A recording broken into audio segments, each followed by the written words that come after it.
Psalm 78, a maskil of Asaph. My people, hear my teaching. Listen to the words of my mouth. I will open my mouth with a parable. I will utter hidden things from old. Things that we have heard and known, things our ancestors have told us. We will not hide them from their descendants. We will tell the next generation the praiseworthy deeds of the Lord, his power and the wonders he has done. He decreed statutes for Jacob and established the law in Israel, which he commanded our ancestors to teach their children, so the next generation would know them, even the children yet to be born, and they in turn would tell their children. Then they would put their trust in God and would not forget his deeds, but would keep his commands. They would not be like their ancestors, a stubborn and rebellious generation whose hearts were not loyal to God, whose spirits were not faithful to him. The men of Ephraim, though armed with bows, turned back on the day of battle. They did not keep God's covenant and refused to live by his law. They forgot what he had done, the wonders he had shown them. He did miracles in the sights of their ancestors, in the land of Egypt, in the region of Zoan. He divided the sea and led them through. He made the water stand up like a wall. He guided them with the cloud by day and with light from the fire all night. He split the rocks in the wilderness and gave them water as abundant as the seas. He brought streams out of a rocky crag and made water flow down like rivers. But they continued to sin against him, rebelling in the wilderness against the Most High. They willfully put God to the test by demanding the food they craved. They spoke against God. They said, "Can God really spread a table in the wilderness? True, he struck the rock and water gushed out, stream flows abundantly, but can he also give us bread? Can he supply meat for his people?" When the Lord heard them, he was furious. His fire broke out against Jacob, and his wrath rose against Israel. For they did not believe in God or trust in his deliverance. Yet he gave a command to the skies above and opened the doors of the heavens. He rained down manna for people to eat. He gave them the grain of heaven.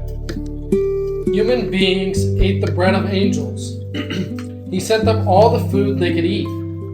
He let loose the east wind from the heavens, and by his power made the south wind blow. He rained meat down on them like dust, birds like sand on the seashore. He made them come down inside their camp, all around their tents. They ate till they were gorged. He had given them what they craved. But before they turned from what they craved, even while the food was still in their mouths, God's anger rose against them. He put to death the sturdiest amongst them, cutting down the young men of Israel. In spite of all of this, they kept on sinning. In spite of his wonders, they did not believe. So he ended their days in futility and their years in terror. Whenever God slew them, they would seek him. They eagerly turned to him again. They remembered that God was their rock, that God Most High was their Redeemer. But then they would flatter him with their mouths, lying to him with their tongues. Their hearts were not loyal to him, they were not faithful to him. Yet he was merciful, he forgave their iniquities, and did not destroy them. Time after time he restrained his anger and did not stir up his holy wrath.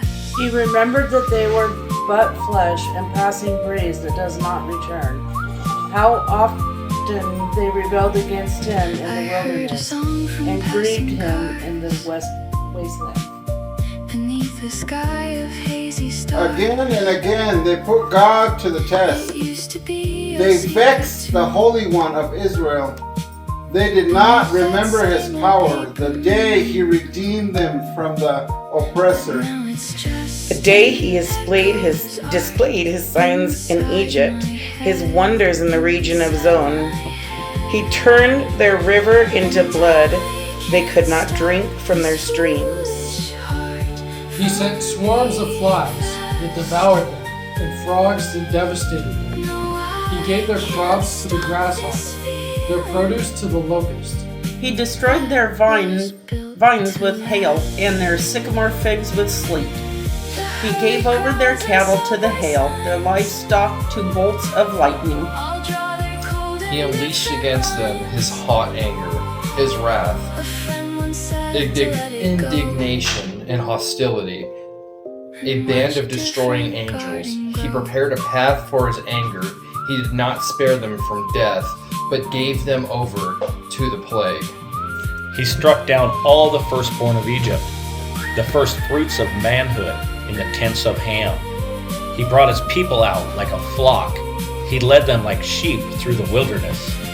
He guided them safely so they were unafraid, but the sea engulfed their enemies.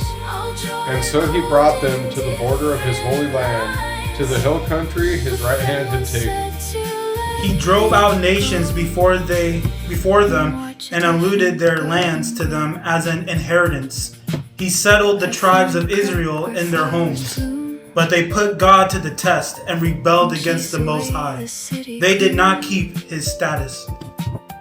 Like their ancestors, they were disloyal and faithless, as unreliable as a faulty vow. They angered him with their high places.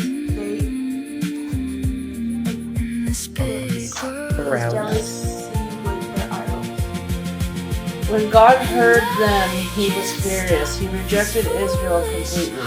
He abandoned the tabernacle of Shiloh, the tent he had set up among humans.